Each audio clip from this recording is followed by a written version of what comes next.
Hello students, welcome to you in today's IP class, and we are reading about that Pandas data structure. We have read about series. What is series? What is indexing? What is slicing? Or what are the operations we can perform on series? We have read about this. Now we will read now data frame. Data frame, data structure. There are two types of Pandas data structure: series and data frame. Today we will read about data frame, data structure. हमने पढ़ा series के बारे में. आपको पता है series के बारे में हमने पढ़ा. तो सीरीज की कुछ मेजर क्वालिटीज थी. वो कौन कौन सी थी? सीरीज क्या होती है उसके बारे में हम पढ़ा. फर्स्ट था वन डायमेंशनल.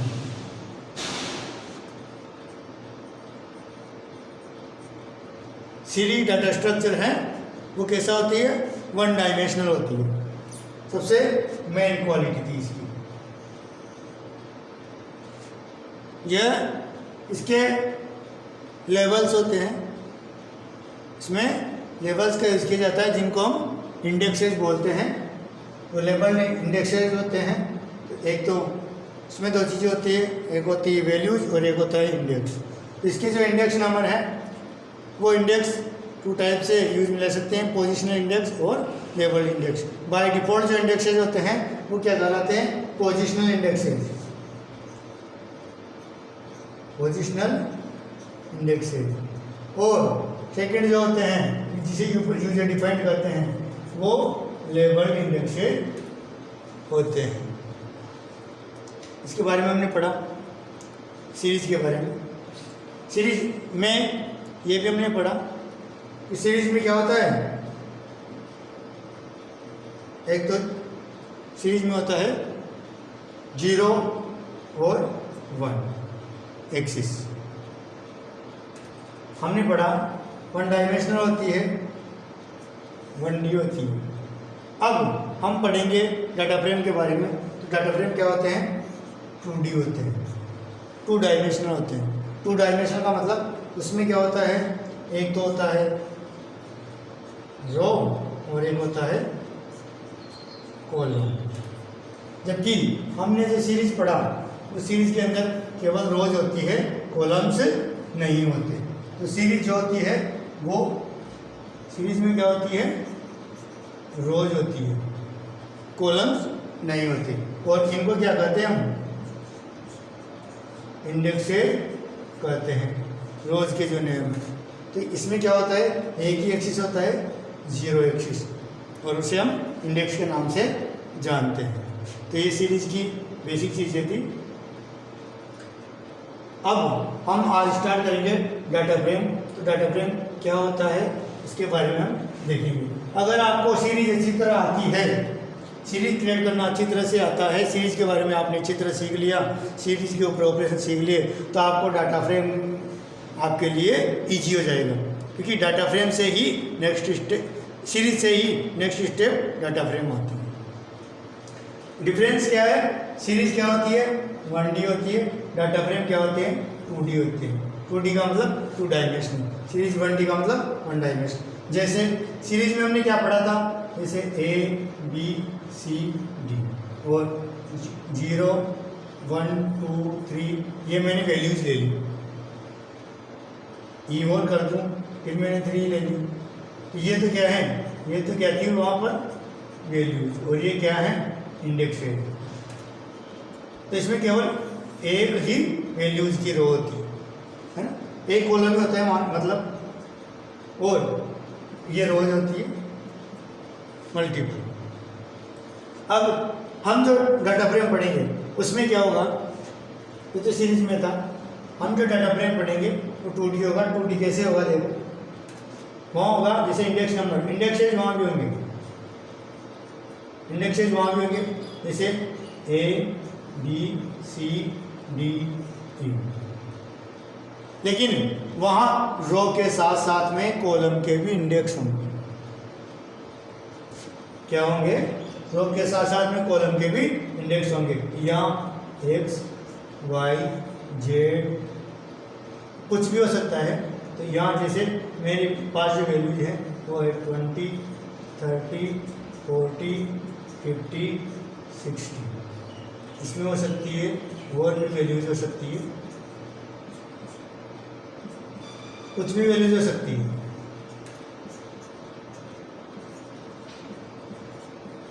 और 30 को अब डिफरेंस देखो, सीरीज में क्या था? सीरीज में क्या था? इंडेक्स और केवल एक रो, ये सीरीज थी। डाटा फ्रेम में क्या है? सीरीज में केवल इंडेक्स थे और एक रो थी। डाटा फ्रेम में क्या होता है? इंडेक्स के साथ साथ कॉलम्स भी होते हैं। ये जो है इनको कहा जाता है कॉलम। ये क्या है? इंडेक्स। समझना पड़ेगा डेफिनेशन के रूप में इसको। ये तो क्या है? इंडेक्सेज हैं, A B C D E, ये क्या है? इंडेक्सेज हैं। और ये क्या है? रोज है। तो रो और कॉलम दोनों को अपने को डिफरेंस में दोनों को डिफरेंट समझना जरूरी है। तो ये क्या है? एक्स कॉलम, वाई कॉलम और जेड कॉलम। तो क्या होता है इसके अंदर डाटा फ्रेम में? 2D कैसे होगा? एक तो होगा इंडेक्स और एक होगा कॉलम। इंडेक्स वाला जो एक्सिस है वो कौन सा एक्सिस है? 0 एक्सिस। कॉलम वाला जो एक्सिस है वो कौन सा है? 1। तो डाटा फ्रेम के अंदर कितने एक्सिस होते हैं? 2 एक्सिस होते हैं। कितने होते हैं? 2। कौन कौन से? 0 और 1। डाटा फ्रेम के 2 एक्सिस होते हैं, 0 और 1। ये ध्यान रखना है। 0 का मतलब क्या है? इंडेक्स। 0 एक्सिस को हम इंडेक्स कहते हैं और एक्सिस 1 को क्या कहते हैं? हम कॉलम कहते हैं। ये चीज़ आपको समझनी जरूरी है। तो डाटा फ्रेम एक प्रकार से स्प्रेडशीट, एक्सेल में स्प्रेडशीट होती है ना, बिल्कुल वो का वही रूप हो मान सकते हो। कभी कभी अपने को क्या करना पड़ता है? कभी कभी अपने को ऐसे डाटा पे वर्क करना पड़ता है या ऐसे डाटा की ज़रूरत पड़ती है जो 2D फॉर्म में होते हैं। जैसे रेलवे के चार्ट वगैरह हैं या कोई रिजल्ट हैं, हम कोई भी स्कूल का रिजल्ट है, रेलवे के चार्ट वगैरह हैं, तो वो इस फॉर्मेट में डाटा फ्रेम फॉर्मेट में होते हैं। उसके लिए अपने को डाटा फ्रेम की ज़रूरत पड़ती है। तो डाटा फ्रेम के अंदर क्या हुआ? क्या क्या चीज़ें आई डाटा फ्रेम के अंदर? आया एक तो 2 एक्सिस होते हैं, एक्सिस 0, एक्सिस 1। 0 एक्सिस का मतलब क्या है? इंडेक्स। और 1 का मतलब क्या है? कॉलम्स। 2 चीज़ें होती है, इंडेक्सेज और कॉलम्स। आप यूँ भी कह सकते हो कि डाटा फ्रेम में क्या है? बहुत सारी सीरीज होती है, ये भी कह सकते हो। तो 0 इंडेक्स होता है एक तो, और एक होता है इंडेक्स 1। 2 इंडेक्स होते हैं और 2 एक्सिस होते हैं, एक तो इंडेक्स और एक कॉलम्स होते हैं। तो 2 एक्सिस होते हैं, ये ध्यान रखना है। इसलिए इसको 2D कहते हैं, 2D डाटा स्ट्रक्चर कहते हैं। ये चीज़ समझ में आ गई। अब अपनी बुक पे चलते हैं। देखो बुक क्या बता रही है। Sometimes we need to work on multiple columns at a time. We need to process the tabular data. Table में होते हैं ना रो और कॉलम, कोई भी टेबल होती है उसमें रो और कॉलम होते हैं। तो ऐसे ही डाटा फ्रेम में भी रो और कॉलम होते हैं। तो रो जो हैं उनको इंडेक्सेस कहते हैं, कॉलम हैं उनको कॉलम कहते हैं। रो का एक्सिस 0, कॉलम का axis 1। Process the tabular data. For example the result of A class. एक क्लास का जो रिजल्ट होता है वो भी एक डाटा फ्रेम होता है, क्योंकि वो एक स्प्रेडशीट के स्ट्रक्चर में होता है, तो टेबुलर स्ट्रक्चर में होता है। Items in A restaurants menu, restaurant के मेन्यू में आइटम्स जो होते हैं वो भी डाटा फ्रेम के स्ट्रक्चर में होते हैं। Reservation chart of A train, train का रिजर्वेशन चार्ट भी डाटा फ्रेम में या टेबुलर फॉर्मेट में होता है। तो डाटा फ्रेम क्या होता है? एक टेबुलर फॉर्मेट में होता है डाटा। पांडाज स्टोर सच टेबुलर डाटा यूजिंग ए डाटा फ्रेम। पांडाज इस टेबुलर डाटा को किसके रूप में स्टोर करता है? डाटा फ्रेम के रूप में। तो डाटा फ्रेम अब डेफिनेशन में a data frame is a 2 dimensional labelled data structure. तो डाटा फ्रेम क्या हो गया? 2 डायमेंशनल, 0 एक्सिस और 1 एक्सिस वाला, है ना, इंडेक्स या कॉलम्स वाला। तो 2 डायमेंशनल डाटा स्ट्रक्चर हो गया लेबल्ड डाटा स्ट्रक्चर। लेबल्ड मतलब उसका कॉलम्स का भी एक नेम होगा और इंडेक्सेज का भी एक नेम होगा। तो पहले तो हम सीरीज में क्या करते थे, केवल इंडेक्स नाम का नेम ही हम यूजर डिफाइन जो नेम है वो लेते थे, तो उसको लेबल्ड डाटा कहते हैं। लेबल्ड इंडेक्स 2 प्रकार के, पोजिशनल और लेबल्ड। तो कॉलम, यहाँ जो कॉलम नेम होंगे उनका भी वो भी लेबल्ड होंगे, या इंडेक्सेज जो होंगे वो भी लेबल्ड या पोजिशनल होंगे, और कॉलम नेम्स जो होंगे वो भी लेबल्ड या पोजिशनल होंगे। बाय डिफ़ॉल्ट पोजिशनल होंगे, 0 से स्टार्ट होंगे, और यदि आप यूजर डिफाइन करना चाहते हो तो वो लेबल्ड हो जाएंगे। तो एक डाटा फ्रेम क्या है?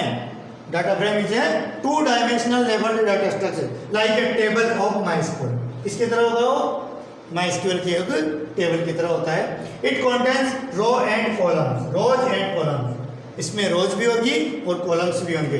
And therefore has both a row and column index, इसलिए इसमें इंडेक्स कौन कौन से होते हैं? रो इंडेक्स और कॉलम इंडेक्स होते हैं। अभी मैंने बताया 0 एक्सिस और 1 एक्सिस, रो और कॉलम दोनों लेबल्ड होते हैं। 2 प्रकार के इंडेक्स है, रो इंडेक्स और column index. Each column can have a different type of value, her column की वैल्यू डिफरेंट हो सकती है। सच एज न्यूमेरिक भी हो सकती है, स्ट्रिंग हो सकती है, बूलियन हो सकती है, as in table of a data frame. Boolean का मतलब समझते हो? True false, 0 1। 0 का मतलब फॉल्स होता है, 1 का मतलब ट्रू होता है। तो अब आगे बढ़ते हैं। अब आपके डाटा फ्रेम समझ में आ गया होगा। डाटा फ्रेम क्या होता है? डाटा फ्रेम एक 2 डायमेंशनल लेबल्ड डाटा स्ट्रक्चर, समझ में आया? 2 डायमेंशनल क्यों कहते हैं? इसके 2 एक्सिस होते हैं, 0 और 1, इसलिए। और इंडेक्स भी एक तो रो इंडेक्स होते हैं और एक कॉलम इंडेक्स होते हैं। अब इस चीज़ को आप इसमें समझ सकते हो। तो डाटा स्ट्रक्चर का जो डाटा होता है वो टेबुलर फॉर्मेट में होता है, स्प्रेडशीट की तरह। ये चीज़ अब अपने को समझनी है। जैसे इसमें देखो आप, state, geographical area, area under very dense forest, ये क्या है? ये कहलाएंगे हम कॉलम नेम। क्या कहलाएंगे? ये कॉलम नेम कहलाएंगे, इनको कहेंगे हम कॉलम नेम।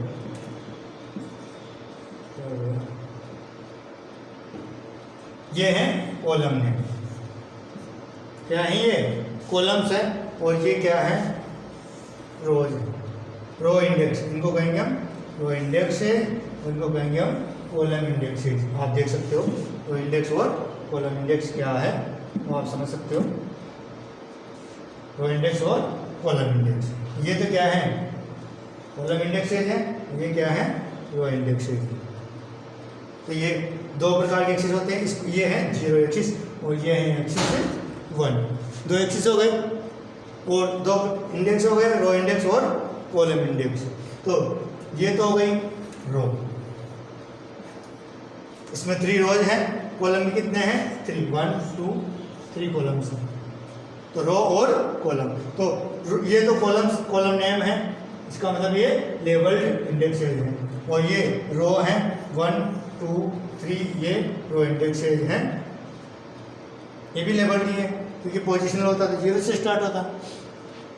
रो और कॉलम के फॉर्मेट में है, और आप देख सकते हो टेबल के फॉर्मेट में डाटा है, टेबुलर फॉर्मेट में है। अब आगे बढ़ते हैं हम। तो ये चीज़ तो आपकी समझ में आ गई होगी अच्छी तरह। डाटा फ्रेम क्या होता है? एक 2D डाटा स्ट्रक्चर होता है, लेबल्ड डाटा स्ट्रक्चर होता है। उसके अंदर रो इंडेक्स और कॉलम इंडेक्सेज होते हैं, और उसके 2 एक्सिस होते हैं, एक्सिस 0 एक्सिस 1, और इसमें जो डाटा होता है वो टेबुलर फॉर्मेट में होता है। समझ में आ गया? अब आगे बढ़ते हैं और हम देखते हैं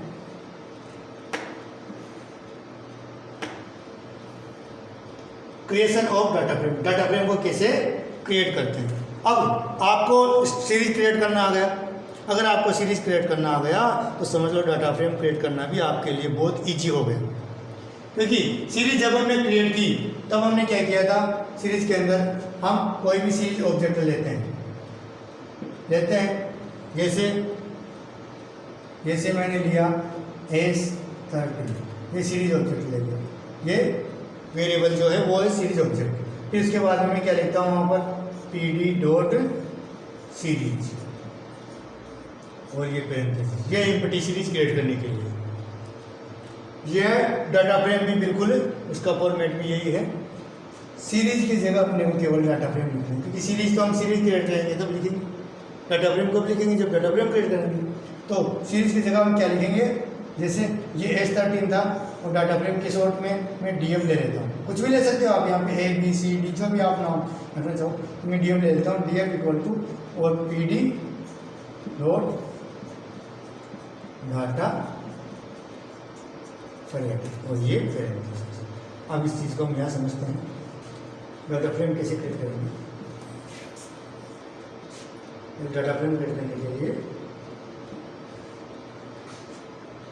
देखो, DM नाम से कोई मैं डाटा फ्रेम क्रिएट करना चाहता हूँ। डाटा फ्रेम का शॉर्ट लेकर के DM कुछ भी ले सकते हो आप। तो डाटा फ्रेम क्रिएट करने के लिए हम क्या करेंगे, सबसे पहले एक डाटा फ्रेम का ऑब्जेक्ट लेंगे, सेम कहेंगे ऑब्जेक्ट, डाटा फ्रेम ऑब्जेक्ट ले लिया। अब इसके बाद हम क्या करेंगे, अपनी जो लाइब्रेरी है वो पांडा लाइब्रेरी है, उसका लाइस्ट नेम दिया है। हम इंपोर्ट जब करते हैं सबसे पहले हम क्या करते हैं, इंपोर्ट करते हैं। इंपोर्ट करना नहीं भूलना है, जब भी पांडा लाइब्रेरी में वर्क करोगे, चाहे डाटा फ्रेम हो चाहे सीरीज हो, तो import pandas as PD। Import कर लिया हमने, तो PD जो लाइस्ट नेम है अपने वो पांडा लिखने की जरूरत नहीं है, PD लिख करके हम यहाँ लिख देंगे फिर डॉट, और फिर अब हम लिखेंगे, क्योंकि पहले सीरीज क्रिएट किया था तो सीरीज लिखा था, डाटा फ्रेम क्रिएट कर रहे हैं तो क्या लिखेंगे, डाटा फ्रेम, और ये पैरेंथेसिस का मतलब है ये एम्प्टी डाटा फ्रेम हो गया। अब इसके अंदर ये जो पैरेंथेसिस है उसके अंदर हम पहले की तरह जैसे हमने पहले लिया था वैसे ही हम इस पैरेंथेसिस के अंदर क्या ले सकते हैं, इस पैरेंथेसिस के अंदर हम ले सकते हैं वैसे ही दो चीज़ें ले सकते हैं। एक तो ले सकते हैं हम, एक तो ले सकते हैं हम डाटा, वेट ताकि एक तो इसमें डाटा लेंगे, एक हम इंडेक्स लेंगे। और डाटा फ्रेम में डाटा होता है, ये वैल्यूज होती है, इंडेक्स होता है, एक चीज़ और होती है वो होते हैं कॉलम्स। तो आप उसमें डाटा दे सकते हो, इंडेक्स नंबर डिफाइन कर सकते हो और कॉलम्स दे सकते हो। यदि आप पोजिशनल इंडेक्स नहीं लेना चाहते, लेवल इंडेक्स लेना चाहते हो, यूजर डिफाइन करना चाहते हो, तो आप इंडेक्सेस को नेम दे सकते हो। तो कितना ईजी है। हमने क्या किया है, केवल सीरीज की जगह क्या दिया है, डाटा फ्रेम। अब इसमें ये चीज़ ध्यान रखना है, डाटा फ्रेम का D कैपिटल होगा, क्या होगा, D कैपिटल होगा, फ्रेम का F कैपिटल होगा। ये कैपिटल नहीं होगा तो एरर आएगा, ये चीज़ कंपलसरी है याद रखनी। अगर आप इस चीज़ को भूल गए, आपने डाटा फ्रेम का यहाँ अगर शॉर्ट यहाँ स्मॉल में कर दिया, यहाँ भी स्मॉल में कर दिया, तो आपके एरर आना निश्चित है। इसलिए डाटा फ्रेम का D और F कैपिटल रहेगा, जैसे सीरीज का S कैपिटल रहता है। तो ये चीज़ समझ में आ गई। डाटा फ्रेम क्रिएट करने के लिए हम सबसे पहले क्या करेंगे, पांडास लाइब्रेरी को इंपोर्ट करेंगे, उसके बाद कोई भी एक ऑब्जेक्ट लेंगे और PD डॉट डाटा फ्रेम करके हम पैरेंथेसिस में या तो डाटा दे सकते हैं, इंडेक्स दे सकते हैं, कॉलम दे सकते हैं।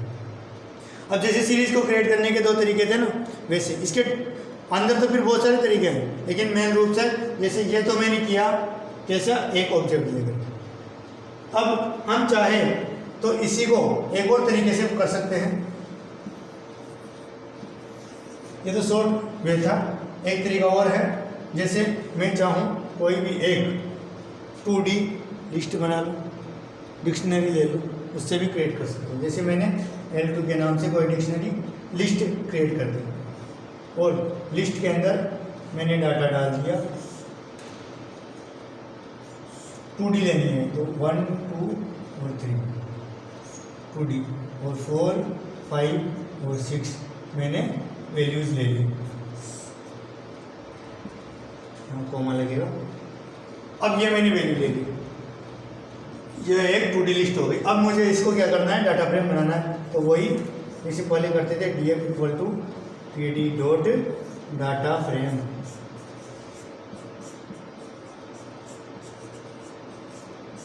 और ये अपना पेरेंथेसिस, और इसमें अपने में क्या लेना है, L2। समझ में आ गया? ये जो है लिस्ट का ऑब्जेक्ट, इसको हमने यहाँ पास करवा दिया पेरेंथेसिस में, इससे भी आपका डाटा फ्रेम तैयार हो जाएगा। इसका जो आउटपुट आएगा वो क्या आएगा, 0 1 2, ये तो होंगे इसके इंडेक्स नंबर, है ना, इंडेक्सेस, और इसका इधर का जो होगा इंडेक्स वो होगा 0 1, क्योंकि 1 और 2 कॉलम बनेंगे, और जो वैल्यूज आएगी वो आएगी 1 2 1 2 3 और 4 5 6। तो ऐसे आपका आउटपुट आपको प्राप्त होगा। तो कॉलम में तो ये इंडेक्स आ जाएंगे और रो में इंडेक्स आ जाएंगे। ये चीज़ आपको समझ में आ गई अच्छी तरह से। तो इसके अंदर पेरेंथेसिस के अंदर हम डाटा देते हैं। अब इसी चीज़ को आप ऐसे लिख सकते हो, ये नहीं लिख करके आप ऐसे भी लिख सकते हो, कहीं लिखा हुआ आ जाए तो आप सोचना नहीं है, प्रॉब्लम में नहीं पड़ना है, आप यहाँ ऐसे भी कर सकते हो। इसको हटा देता हूँ, फिर लगा देंगे वापस, डाटा इक्वल L, फिर कोमा लगा के आप इंडेक्स नंबर देना चाहते हो तो इंडेक्स नंबर कोमा लगा करके ले सकते हो, ये भी सही है। और डाटा नहीं लिखोगे, केवल L2 लिख दोगे तो भी सही है। ऐसे ही जब वैल्यूज देते हो आप, तो सीरीज में भी ऐसा हो सकता है, डाटा लिख करके यहाँ पे आप स्क्वायर ब्रैकेट लेकर के वैल्यूज दे सकते हो, या फिर डायरेक्ट वैल्यूज दोगे उसको भी वो डाटा मान लेता है। दोनों ही तरीके हैं, कोई दिक्कत नहीं है। तो ये से भ्रांति में नहीं आना है, कहीं देख लो क्योंकि ये यहाँ डाटा इक्वल टू L2 लिखा हुआ है और मैंने तो डायरेक्ट केवल L2 लिखा है, तो कैसे करवाएगा? दोनों ही तरीके सही है, दोनों ही चीज़ें सही है। तो data frame, empty data frame create कैसे किया जाता है ये मैंने आपको बताया।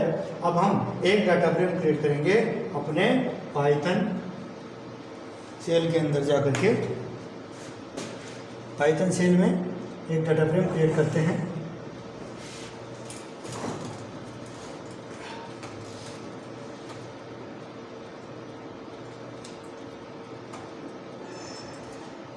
अभी मैं जाता हूँ, दोबारा से खोलता हूँ पाइथन को, खुल गया अपना पाइथन सेल। अब हम सबसे पहले क्या करेंगे, इंपोर्ट पांडाज एज टीटी। सबसे पहला काम है अपना इंपोर्ट करना, अपने को कभी नहीं भूलना है। अब इसके अंदर अगर आप अरे का यूज करते हो, नमपाई अरे वगैरह का, तो नमपाई भी इंपोर्ट कर लो, नहीं करते हैं तो नमपाई को इंपोर्ट करने की आवश्यकता नहीं है। इंपोर्ट पांडाज पीडी कर दिया हमने। अब दोनों तरीके से मैं आपको डाटा फ्रेम बना के बताऊँ। पहले मैं आपको एक एम्प्टी डाटा फ्रेम बना के बताता हूँ एम्प्टी डाटा फ्रेम कैसे क्रिएट करते हैं। तो सबसे पहले हम लेंगे एक डाटा फ्रेम का ऑब्जेक्ट लेंगे। ऑब्जेक्ट लेने के बाद अब यहाँ लिखेंगे हम पीडी डॉट, पहले लिखते थे हम सीरीज और अब हम लिखेंगे डाटा फ्रेम। तो आप देख सकते हो DATA और F कैपिटल रहेगा, D कैपिटल और F कैपिटल। ये चीज आपको कभी भी नहीं भूलनी है।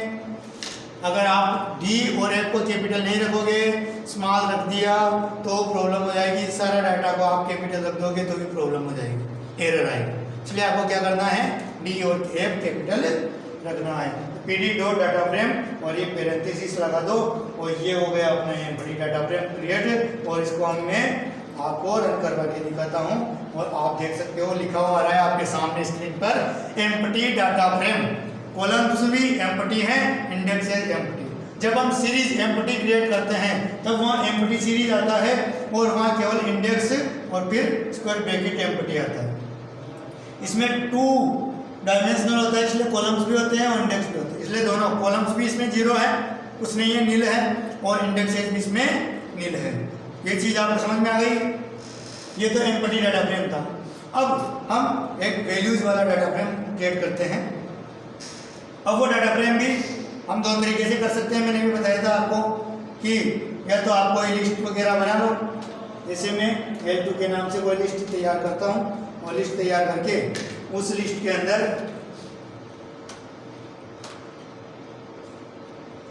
10 20 30 10 20 30 और 40, 50, 60 और 70, 80, 90।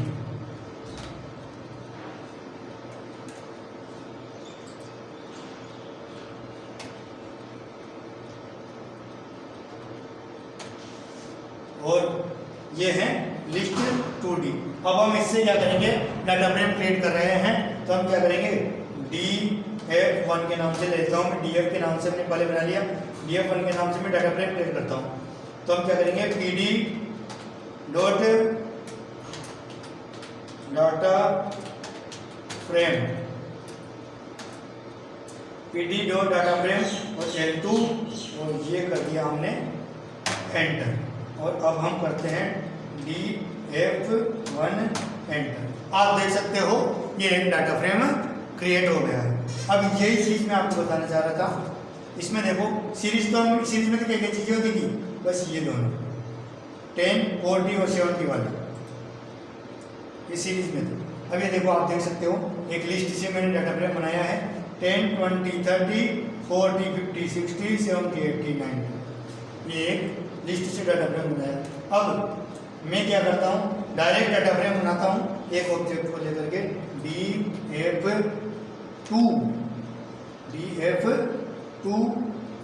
और PD dot data frame, PD dot data frame.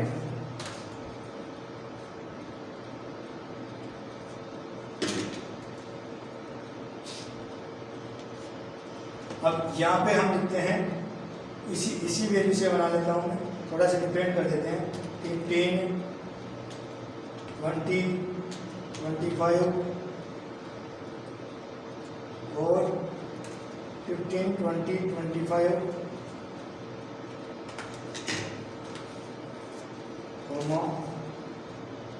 फिर करता हूँ मैं 30 के बाद 35,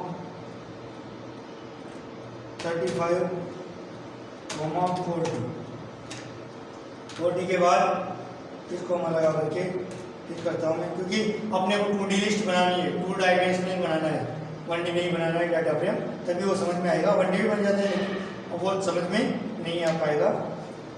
30, 35, 40, 45, 50, 55 ये हो गई अपने एक 2D डाटा फ्रेम। और ये मैंने इसको पहले क्लोज कर दिया। अब मैं इसको रन करवा के बताता हूँ आपको। देख सकते हो आप, दिख रहा है आपको 0, 1, 2 बाय डिफॉल्ट डिपेंड, मतलब बाय डिफॉल्ट है, इसका मतलब पोजिशनल इंडेक्सेज हैं। ये तो है रो के इंडेक्स, ये हैं कॉलम के इंडेक्स। 15, 20, 25, 30, 35, 40। तो इसमें क्या है, 3 रोज हैं और 3 कॉलम्स। रो एंड कॉलम के फॉर्मेट में हो गया, 3 रोज हैं और 3 कॉलम्स हैं। ये डाटा फ्रेम आप ऐसे क्रिएट कर सकते हो। शायद अब आपको डाटा फ्रेम क्रिएट करना अच्छी तरह से आ चुका है।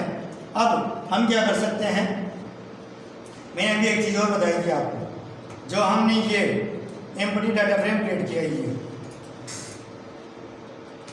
जो मैंने एक चीज़ और बताई थी वो भी मैं आपको यहाँ पे करके बता देता हूँ।